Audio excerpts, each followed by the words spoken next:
Good morning friends. आप सभी का स्वागत है आपके अपने YouTube channel Bansur education hub पर। अब तक हम पुष्प की संरचना के बाद पुंकेसर के बारे में, परागकोश की संरचना, द स्ट्रक्चर ऑफ एंथर, इन सब के बारे में क्या कर चुके थे, अध्ययन कर चुके थे। अब हम जो अगला टॉपिक है उसके बारे में अध्ययन करेंगे, डेवलपमेंट ऑफ मेल गैमेटोफाइट, यानी नर युग्मकोद्भिद का परिवर्धन या फिर विकास। नर युग्मकोद्भिद का विकास किस प्रकार से होता है। आवर्तबीजी पादपों में परागकण नर युग्मक होते हैं। परागकण क्या होते हैं, नर युग्मक होते हैं। और एक परागकण से आपको पता होगा कितने बनते हैं, 2 नर युग्मकों का क्या होता है, निर्माण होता है। आगे आगे पढ़ेंगे कब कब होता है।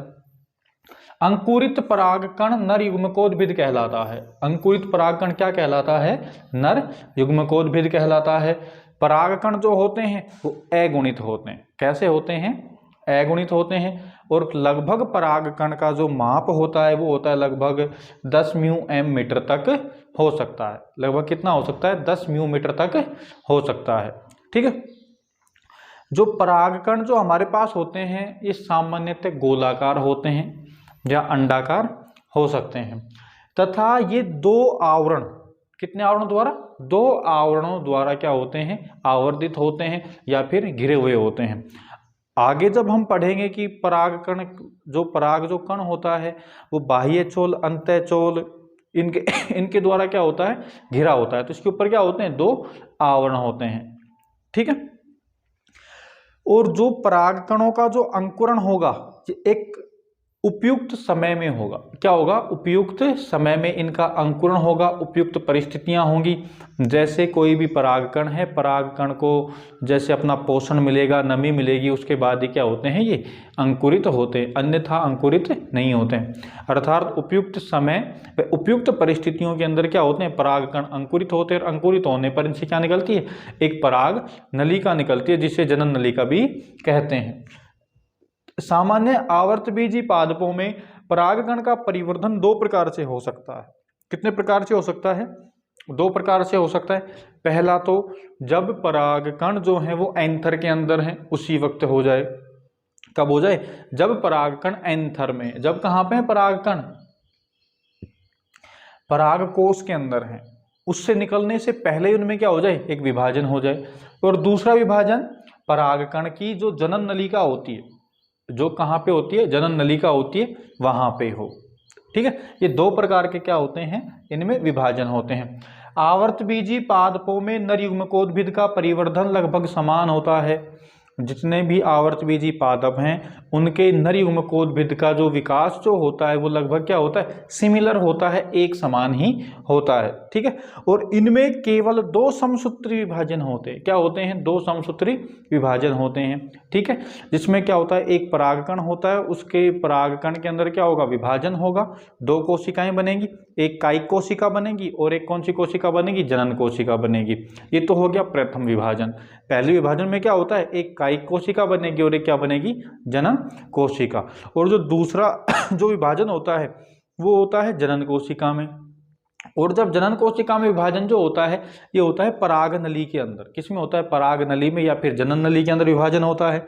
और जनन कोशिका में जब विभाजन होता है तो 2 क्या बनते हैं, नर युग्मक उत्पन्न होते हैं। कितने युग्मक उत्पन्न होते हैं, 2 नर युग्मक उत्पन्न होते हैं। ठीक है।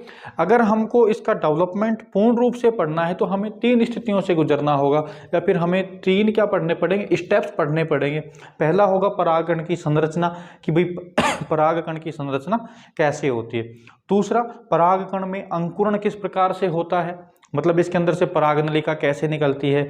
और तीसरा क्या है, नर युग्मकों का निर्माण, कि जो जनन जो कोशिका है उसमें विभाजन किस प्रकार से होगा, जनन कोशिका का निर्माण कैसे होगा। ठीक है। इसके बाद अब हम जो पढ़ेंगे वो पढ़ेंगे परागकण की संरचना। डेवलपमेंट ऑफ गैमेटोफाइट के जो प्रथम जो चरण था अब हम उसका अध्ययन करेंगे, परागकण की संरचना। कि भाई परागकण की संरचना होती कैसी है, हमें नजर कैसी आती है, दिखती कैसी है। ठीक है, आपके सामने ये एक प्रारूपिक परागकण पोलन ग्रेन का एक स्ट्रक्चर बनी हुई है, जिसमें हमने दर्शाया हुआ है कि एक एक्जाइन है, एक्जाइन का मतलब बाह्य चोल है, इसके अंदर एंटाइन है, अंतः चोल है, फिर बाद में क्या भरा हुआ है इसके अंदर कोशिका द्रव्य भरा हुआ है, और एक्जाइन जो है ये बीच बीच में से थोड़ा सा टूटा हुआ है। जो ये संरचना, जो इंटाइन की संरचना एक्जाइन से बाहर निकली हुई है, इन्हें बोलते हैं जनन छिद्र। इन्हें क्या बोलते हैं? जनन छिद्र।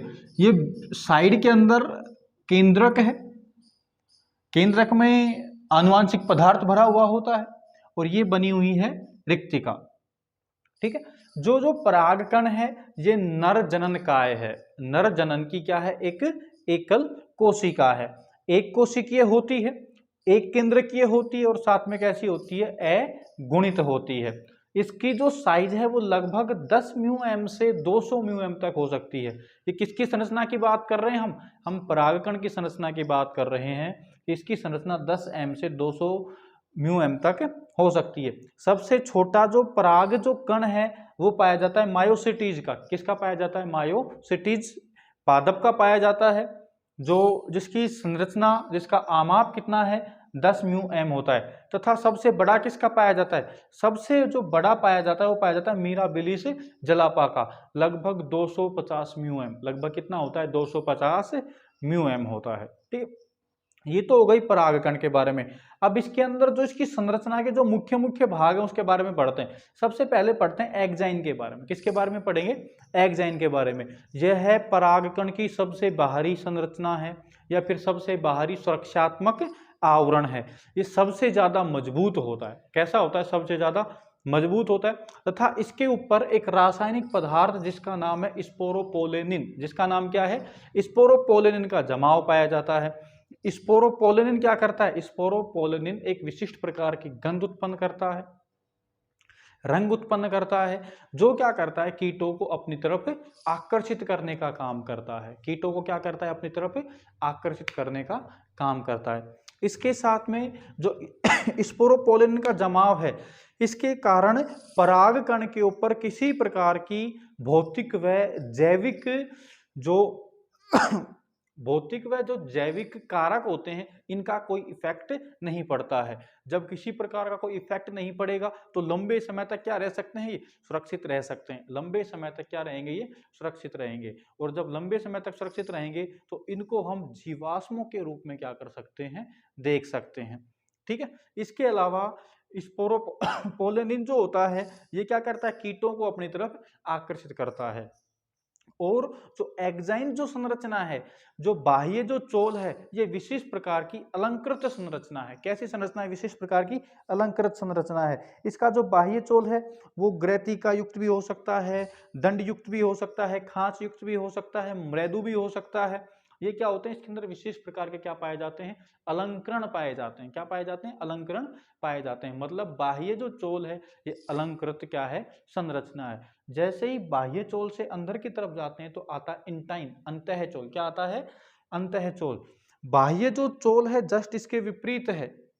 जो अंतः जो चोल है ये बाह्य चोल के विपरीत है। बाह्य चोल कठोर होता है, सबसे बाह्य होता है, लेकिन जो अंतः चोल होता है ये मृदु होता है, कोमल होता है, पतली परत होती है। क्या होती है? एक पतली परत होती है। इस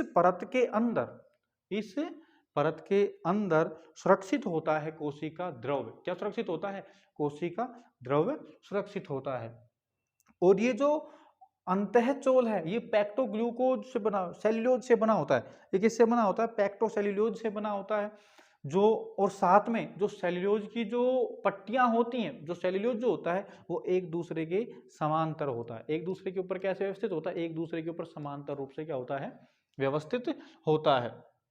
और इसके अंदर जनन छिद्र पाए जाते हैं। क्या पाए जाते हैं? जनन छिद्र। ये देखिए एक्जाइन जहां पे खत्म हो रहा है, एक्जाइन देखिए, एक्जाइन के साइड के अंदर ये पाए जाते हैं जनन छिद्र, जो इंटाइन का ही पार्ट है। जो किसका पार्ट है? एक इंटाइन का पार्ट है। या फिर ये कह सकते हैं कि जो अंतः जो चोल होता है, अंतः चोल एक्जाइन से किन्हीं किन्हीं जगह पर बाहर निकल आता है छिद्रों द्वारा, ये कहलाते हैं जनन छिद्र। और इन जनन छिद्रों के पास में, इन जनन छिद्रों के पास में साइड के अंदर एंजाइमेटिक प्रोटीन की पट्टियां पाई जाती हैं। किसकी पट्टियां पाई जाती हैं? एंजाइमेटिक प्रोटीन की क्या पाई जाती हैं?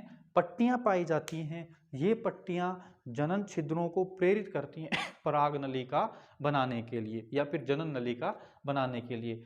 यानी जो अंतः जो चोल है ये ही वृद्धि कर कर इन एंजाइमेटिक जो प्रोटीन है इसके द्वारा प्रेरित होकर क्या करता है? ये जनन नलिका या फिर पोलन ट्यूब का क्या करता है? निर्माण करता है। ठीक है, इसके बाद आ जाता है पोलन किट। जो कीटों के द्वारा जो परागित होने वाले जो परागकण है, मतलब जिनका परागण कीटों के द्वारा होता है। किसके द्वारा होता है? कीटों के द्वारा। यानी एक पादप से दूसरे पादप तक पहुंचने के लिए कीटों की आवश्यकता पड़ती है। उनके अंदर पोलन किट सबसे ज्यादा महत्वपूर्ण होती है और इस पोलन किट का जो संश्लेषण जो किया जाता है वो करता है टेपिटम कौन करती है? टेपिटम की कोशिकाएं करती हैं।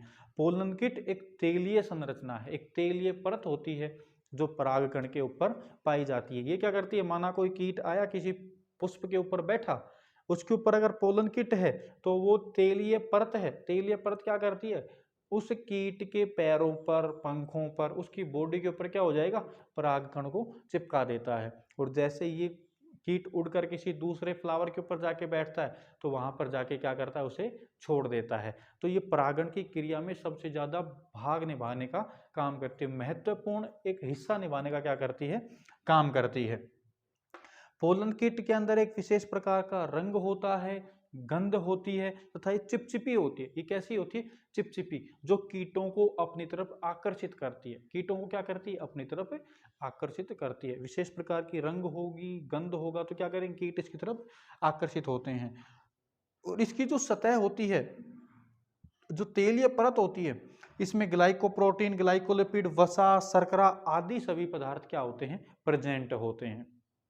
ठीक है, और ये जो पोलन जो किट है ये पादप के परागकण को जो अल्ट्रावायलेट जो रेज हैं, अल्ट्रावायलेट रेज का मतलब पराबैंगनी जो किरणें हैं, इन सब से बचा के रखने का क्या करता है? सबसे महत्वपूर्ण कार्य करती है। ठीक है, कई बार आपने सुना होगा भाई इसको तो पराग एलर्जी है, पोलन एलर्जी है। तो ये होती क्या है? पोलन एलर्जी इसी पोलन किट के द्वारा क्या होती है? उत्पन्न होती है। और इससे कौन कौन से रोग हो जाते हैं? पोलन एलर्जी से अस्थमा हो जाता है, ब्रोंकाइटिस रोग हो जाता है। ये दो प्रकार के रोग हो जाते हैं। और भी काफी रोग हैं लेकिन दो मुख्य हैं, अस्थमा और ब्रोंकाइटिस। ठीक है, अब ये जो पोलन एलर्जी जो है ये उत्पन्न करने का काम कौन कौन से पादपों के परागकण करते हैं? ये उत्पन्न करने का काम करते हैं गाजर घास के पादप, बथुआ के पादप और अरंडी के पादप। लगभग इनके जो पादप के जो परागकण हैं ये क्या करते हैं? पोलन एलर्जी उत्पन्न करते हैं। तो हमने अब क्या पढ़ा? अब हमने पढ़ा है परागकण की संरचना, एक्साइन, इंटाइन, पोलन किट और पोलन एलर्जी। ठीक है, और इसके अलावा हमने देखा इसके अंदर एक केंद्रक होता है जिसमें क्या होते हैं? आनुवांशिक पदार्थ भरा हुआ होता है, एक रिक्तिका होती है और क्या होता है? कोशिका द्रव्य होता है। तो ये थी परागकण की संरचना। इससे अगले वाला जो अपना वीडियो होगा उसमें हम पढ़ेंगे लघु बीजाणु का अंकुरण, यानी परागकण का अंकुरण। यानी ये जो परागकण है इसमें से पराग नलिका कैसे निकलेगी, जनन छिद्र में से पराग नलिका का निर्माण कैसे होगा। ठीक है, इसका जो केंद्रक है इसका विभाजन होगा, केंद्रक के विभाजन के बाद में दो कोशिकाएं बनेगी, एक जनन कोशिका और एक कायिक कोशिका। कायिक कोशिका आगे की तरफ वृद्धि करेगी।